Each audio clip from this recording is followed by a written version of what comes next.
Ladies and gentlemen, my name is TotalBiscuit of CynicalBrit.com and the YouTube channel Total Halibut.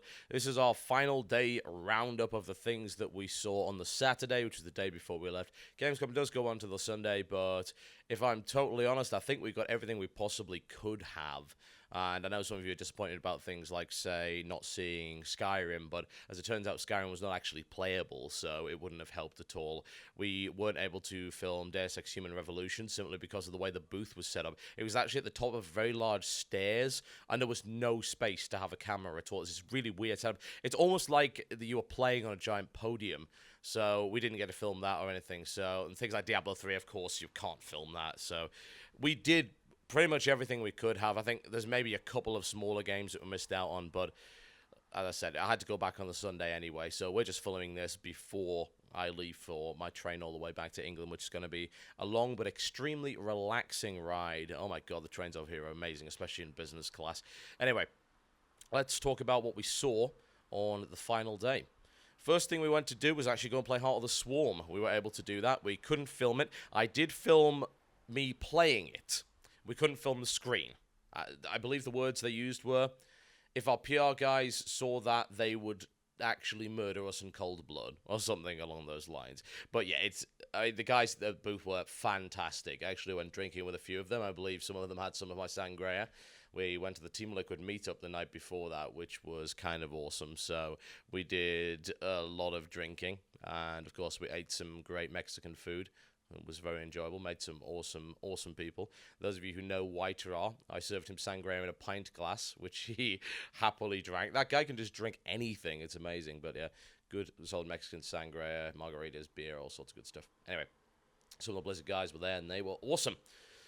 So we were able to just get straight into Heart of the Swarm before the place opened, and I played through a mission on Char. It was all in German, which did make it a little bit tricky, I have to say. But it was pretty standard StarCraft 2, really. Yeah, there's the twists, because it's Heart of the Swarm, so obviously you're playing Zerg, and things are just a little bit different.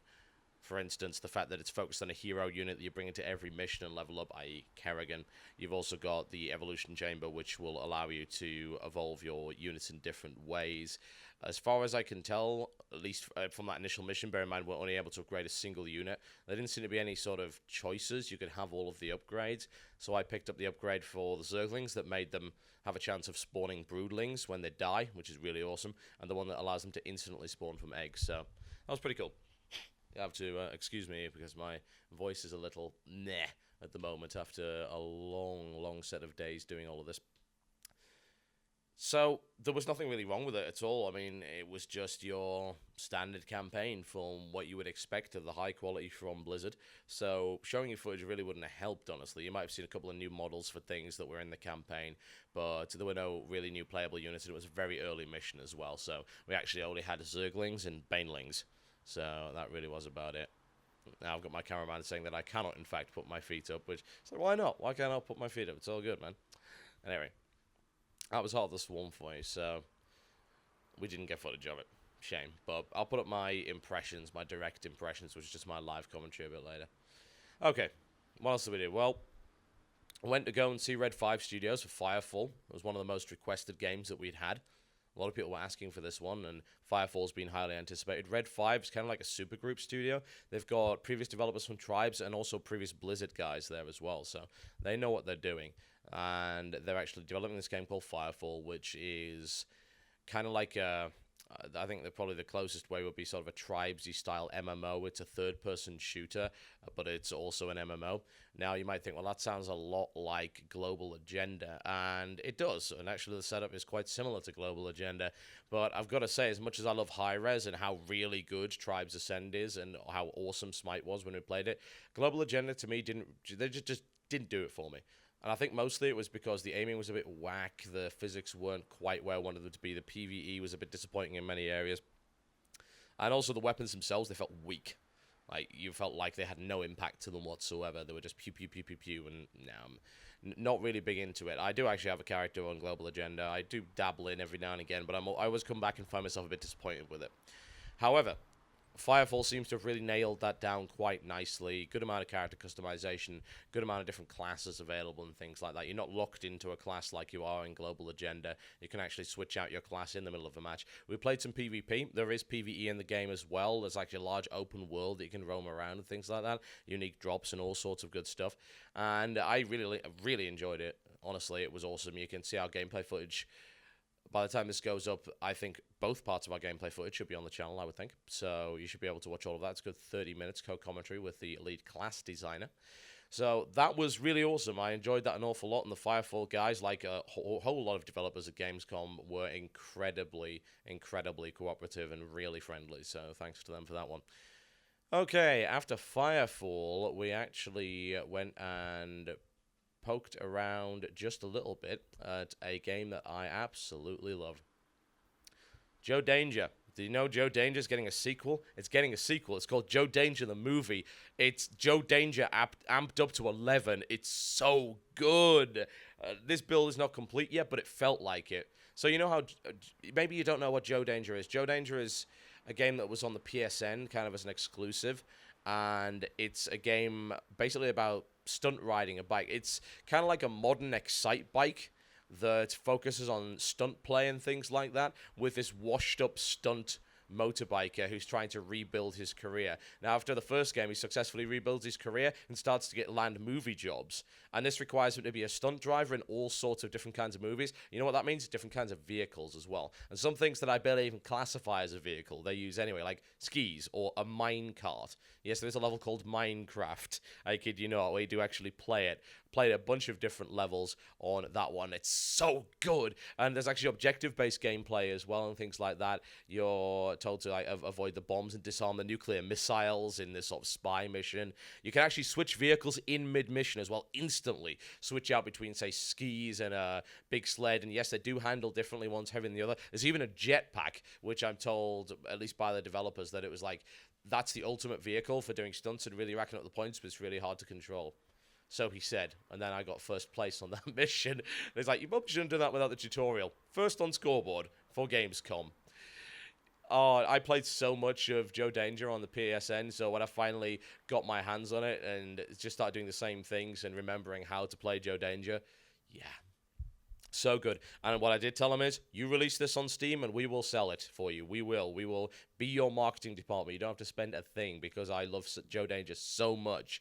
So, yes, there might be a Steam release. I've prompted them really hard and poking them and like, Steam, bring it on Steam. We'll buy it. And they said, actually, it works really well with keyboard. They actually, of course, use it on PC as their development platform.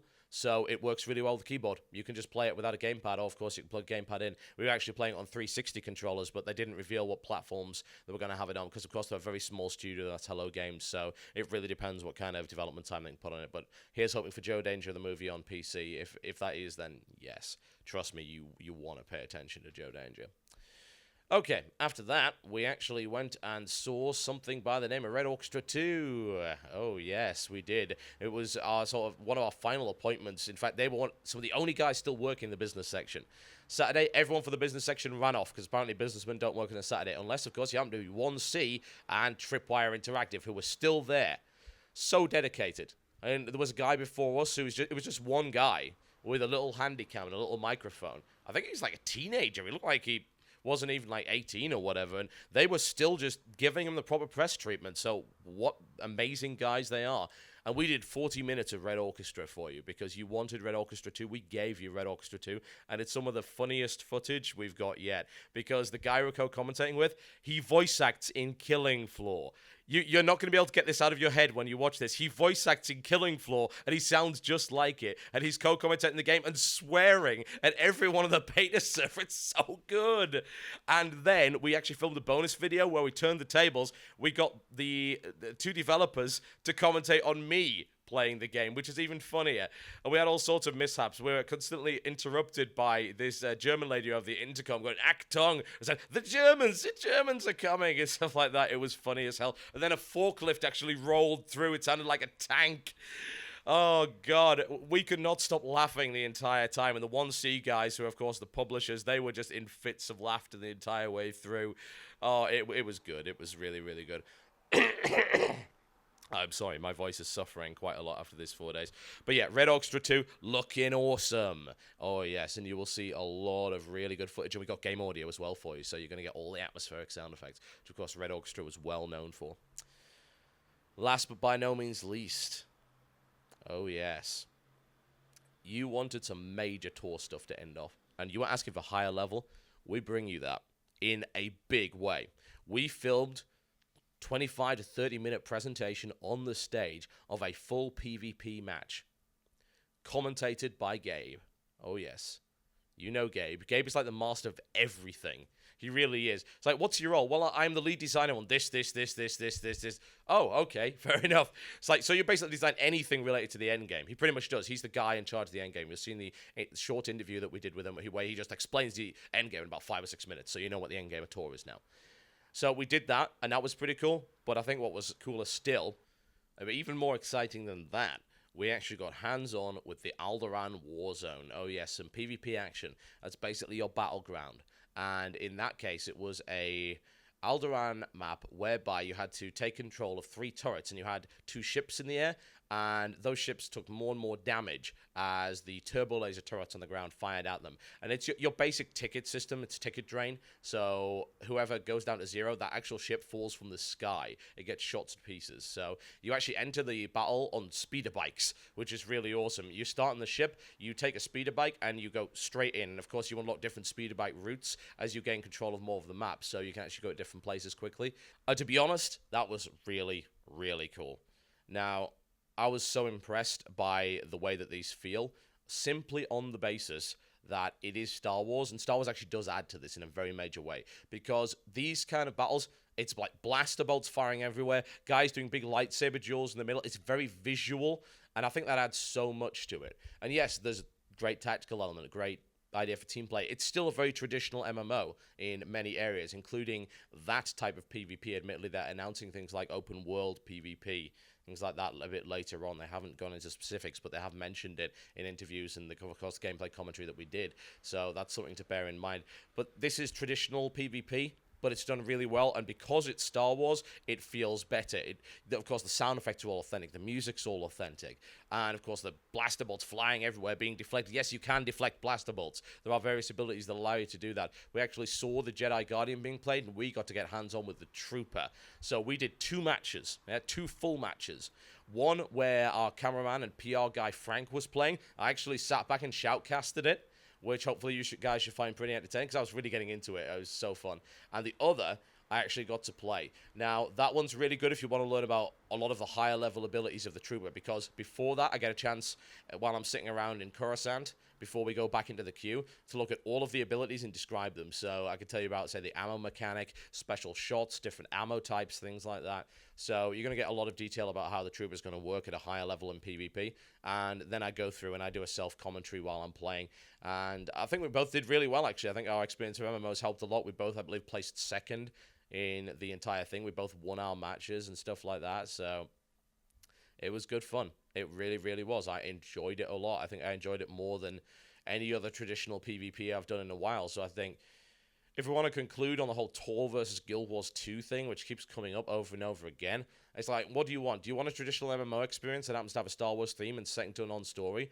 Or do you want something that throws away the rulebook and perhaps does things a little bit differently? Maybe it doesn't succeed in everything, but it is significantly different. Do you have to choose? You don't really, because one of them doesn't have a subscription. You can play both. There's nothing stopping you from doing that. I mean, Tor's most likely going to come out this year at this rate, and then Guild Wars 2 doesn't have a release date yet.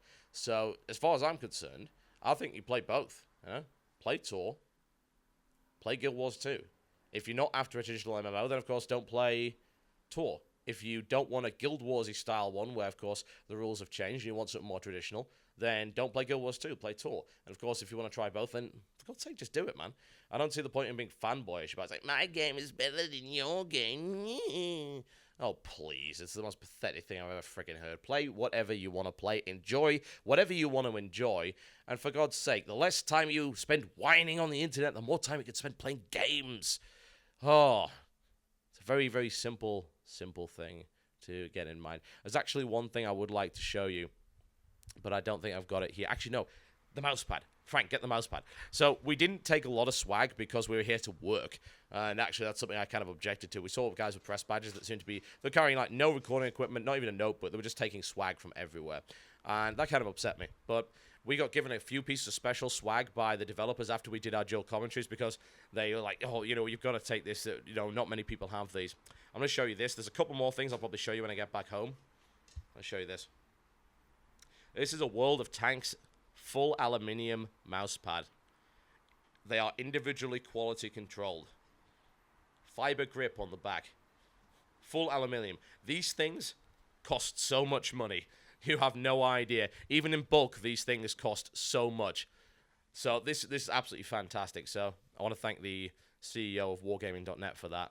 And that was brilliant. Now, I've got a few other pieces of swag. We actually got some crystal drinking glasses from 1C, Russian style. I said, this is what the Russians drink from. And they gave us those in a presentation case because they enjoyed the Red Orchestra thing so much. Apparently, very few people got those, so we're really happy about that. We also got an awesome Torchlight 2 thermos, and Frank's really happy with his End of Nations war cap as well. So, yeah, we didn't take much swag, but the stuff that we were given specially from the developers as presents, we did take, and they're so good.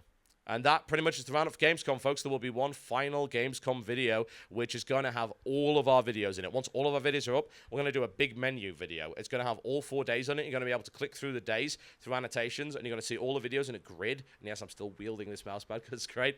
And you can click on any one. That's going to probably be on the front page for quite some time, I think. We're going to leave it on there. And then you can navigate to all of them. Do try and get every single video because they are all awesome. Even if you think you might not be interested in the game, give it a try. You know, give it a few minutes, see what you think. We've done a lot of gameplay footage, a lot of interviews, and exclusive previews and world first and things like that. So there you go. Ladies and gentlemen, my name has been TotalBiscuit. We are about to pack up and leave the hotel. I'm about to get back on the train, and I would like to thank you guys for being such a supportive audience over the last few days. It's been, I wouldn't say hard for us, but it has been very draining for a two-man crew to do the kind of coverage we have done. I hope that you've enjoyed it. I hope that you think it was worthwhile for us to come here, and we're looking forward to doing the next one. I think we're planning on being at Eurogamer Expo, so we shall hopefully see some of you there, and of course we'll be there doing coverage in our usual inimitable style. I'll see you next time.